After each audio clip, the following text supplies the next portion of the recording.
రైస్‌లోకి అవిసె గింజల పొడవైతే ప్రిపేర్ చేద్దాం అనుకుంటున్నానండి. ఈ పొడవు రైస్‌లోకి, ఉప్మాలోకి కూడా చాలా బావుంటుంది. నేను మీకు చెప్పేవన్నీ కూడా ఎంతో సింపుల్‌గా, ఈజీగా రెడీ అయిపోయే రెసిపీసే. అవిసె గింజలు ఒక కప్పు తీసుకున్నాను.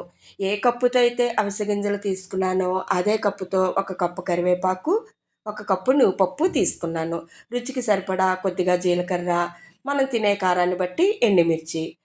అవిసె గింజలు, నువ్వుపప్పు, కరివేపాకు అన్నీ కూడా దేనికవే విడివిడిగా వేయించుకుని, వేటికవే మిక్సీలో పౌడర్‌లాగా చేసుకోవాలి.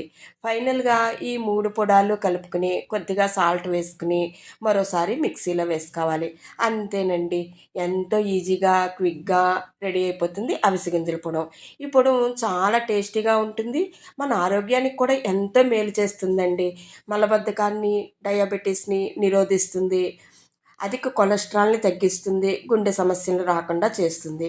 అన్నిటికీ మించి ఎంతో రుచిగా కూడా ఉంటుంది. మనకింత మేలు చేసే ఈ పొడానికి ఒక లైక్ వేసుకుందామా?